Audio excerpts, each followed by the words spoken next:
কি করা হচ্ছে? এটা হচ্ছে ইলিশ পাথুরি।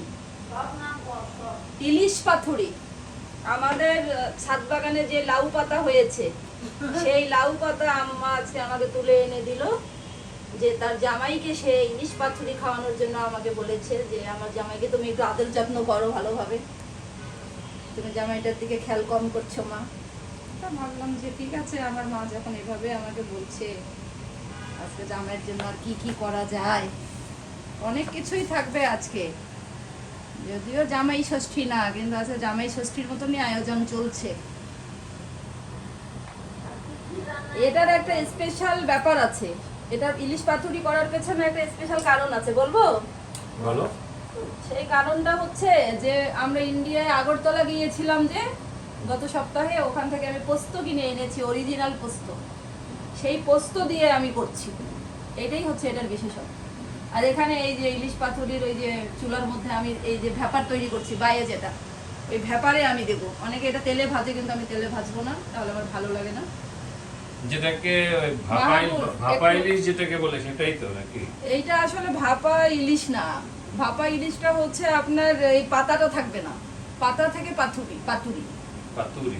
হ্যাঁ, ওইটা হচ্ছে সরাসরি একটা বলে দিবে, বলে দিয়ে ভাপের মধ্যে দিবে, স্টিমে হবে, কিন্তু ওটা পাতা থাকবে না। এই একটু জালটা, ভাতের জাল। আর একটা আরো স্পেশাল আছে আজকে, এই যে ভাত রান্না করছি আমি, এই ভাতটা হচ্ছে আপনার তুলসী ভোগ চালের ভাত। এটা আমি নিজেই রান্না করছি, আমার জামাইকে আমি আজকে সুন্দর করে খাওয়াবো বলে। Thank you. ওয়াও, এত বড় কিসের আয়োজন? আজকে আমার জামাইয়ের জন্য আমি একটু স্পেশাল খাবারের আয়োজন করেছি। ইন্ডিয়ার আগরতলা থেকে তুলসী ভোগ চাউল এনেছি, সেটার যেহেতু ভাত রান্না করলাম, তো আমার প্লেট থালি তো আগে থেকেই কেনা ছিল, এটা আমরা দিল্লি থেকে এনেছিলাম। তো আমি আজকে ভাবলাম যে আপনাকে একটা সারপ্রাইজ দেই, সেই হিসেবে করা। আমার মাও আছেন, তার জন্য আয়োজন। তো আমি কি ব্রিফ করব কি কি এখানে আছে?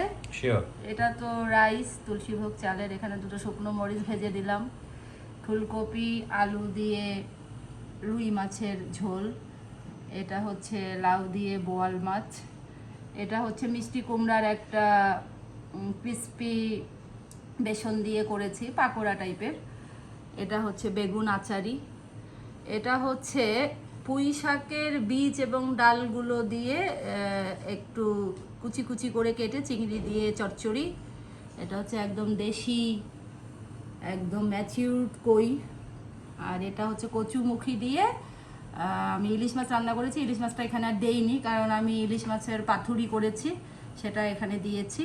আর এটা হচ্ছে একটা টক, ট্যাংরা মাছ দিয়ে টক রান্না করেছি। তো এই হচ্ছে আমার আজকের আয়োজন, আশা করি যে আমার বর এনজয় করবে। Thank you. হাসান তারিক চৌধুরী, আপনার জন্য আজকে এই যে আমরা জামাই ষষ্ঠীর একটা স্পেশাল আয়োজন করলাম, তো আপনার অনুভূতি কি বলুন? আমি খুবই সারপ্রাইজ, আমি তো কল্পনাও করি নাই যে এইরকম এই বসন্তকালে এরকম একটা বসন্তকালীন সারপ্রাইজ আমাকে দেওয়া হবে। এটা খুবই ভালো লাগছে। এটা আমি মাঝে মধ্যেই চিন্তা করি, কিন্তু এটা যে এভাবে চলে আসবে আমি ভাবতেও পারি নাই।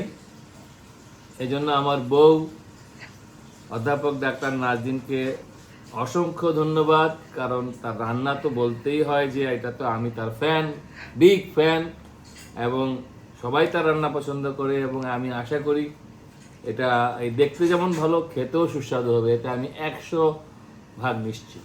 Thank you. ঠিক আছে, তাহলে এনজয় করেন। আবার যেন আমরা আপনার জন্য এরকম আয়োজন করতে পারি, সেই জন্য আপনার দোয়া চাচ্ছি। ভালো থাকবেন, দোয়া থাকবে। Thank you so much. আল্লাহ হাফেজ।